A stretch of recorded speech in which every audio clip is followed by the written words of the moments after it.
ततो युद्धपरिश्रान्तं समरे चिन्तया स्थितं रावणं चाग्रतो दृष्ट्वा युद्धाय समुपस्थितं दैवतैक्षसमागम्य द्रष्टुमभ्यागतोरणम् उपागम्याभविद्रामम् अगस्यो भगवान् ऋषिः राम राम महाबाहो शृणु गृह्यं सनातनं येन सर्वनरिन्वस्ता समरे विजयिष्यसि आदित्यहृदयं पुण्यं सर्वशत्रुविनाशनं जयावहं जपे नित्यम् अक्षय्यं परमं शिवम् सर्वमङ्गलमाङ्गल्यं सर्वपापप्रणाशनं चिन्ताशोकप्रशमनम् आयुर्वर्धनमुत्तमम् रश्मिमन्तं समुद्यन्तं देवासुरनमस्कृतं पूजयस्व विवस्वन्तं भास्करं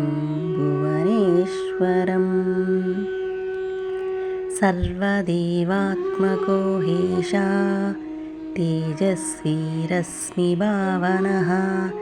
एष देवासुरगणानां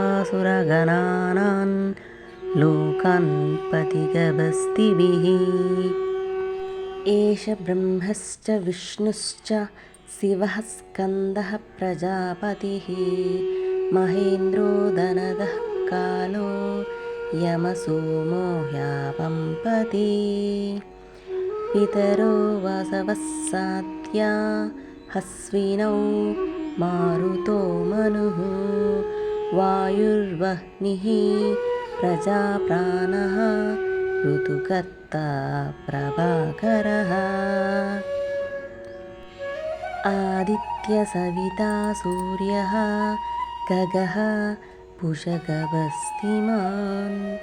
सुवर्णसदृशो भानुः हिरण्यरेता दिवाकरः हरिदस्वः सहस्रार्ची सप्तसप्तिर्मरीचिमान् तिमिरो मदनः शम्भुः त्वष्टमार्ताण्ड अंशुमान् हिरण्यगर्भः शिशिरः तपनो भास्करो रविः अग्निगर्भोदितेः पुत्रः शङ्खः शिशिरनाशनः व्योमनादस्तमो वेदी ऋग्यजुः समपारगः घनवृष्टिरपं मित्रः विन्यवीदीप्लवङ्गमः आतपिमण्डलिमृत्युः पिङ्गलः सर्वतापनः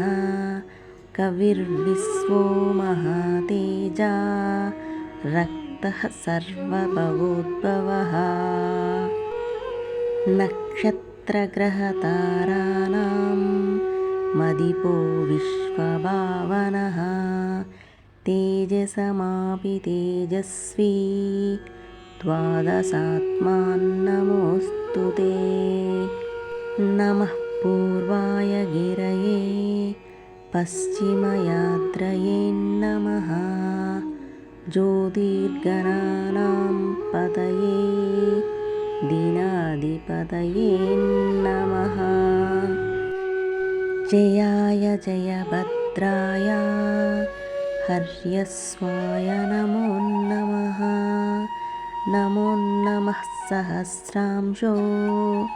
आदित्याय नमो नमः नम उग्राय वीराय सारंगाय नमो नमः नमः आत्मप्रबोधाय मार्ताण्डाय नमो नमः। ब्रह्मेशानाच्युतेशाय सूर्य आदित्यवर्चसे भास्वते सर्वभक्षाय रौद्राय वपुषे नमः। तमुग्नाय हिमग्नाय शत्रुघ्नाय मितात्मने तग्नग्नाय देवाय ज्योतिषां पतये नमः। तप्तचामीकराभाय वह्नये विश्वकर्मणे नमस्तमोविनिघ्नाय रवये लोकसाक्षिणे नाशायत्येष वैभूतं तदैव सृजति प्रभुः पायत्येष तपत्येष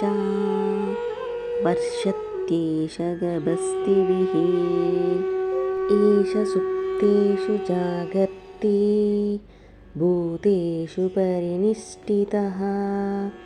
एष चैवाग्निहोत्रं च फलं चैवाग्निहोत्रिणां वेदश्चक्रतवच्चैव क्रतूनां फलमेव च यानि कृत्यानि लोकेषु सर्वज्ञेषु रविः प्रभुः एनमापस्तु कृच्छ्रेषु कान्तारेषु भयेषु च कीर्तयन् पुरुषः कश्चिनावसीदति राघव पूजयस्वेनमेकाग्रो देवदेवं जगत्पतिम् एतत्त्रियुनितं जप्त्वा युद्धेषु विजयिष्यसि अस्मिन् क्षणे महाबाहो रावणं त्वं वदिष्यसि एवमुक्त्वा तदागस्यो जगमाच यदागतम् एतच्छ्रुत्वा महातेजा नष्टशोको भवत्तदा धारायामास सुप्रीतो राघवः प्रयतात्मवन् आदित्यप्रेक्ष्य जप्त्वा तु परं हर्षमवाप्तवन् त्रिराजं यशुचिर्भूत्वा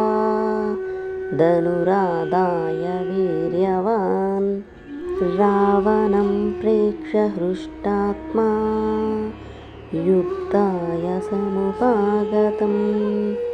सर्वयत्नेन महता तदेतस्य द्रुतोऽभवत् अदरविरवदनिरीक्ष्य रामं दितमानं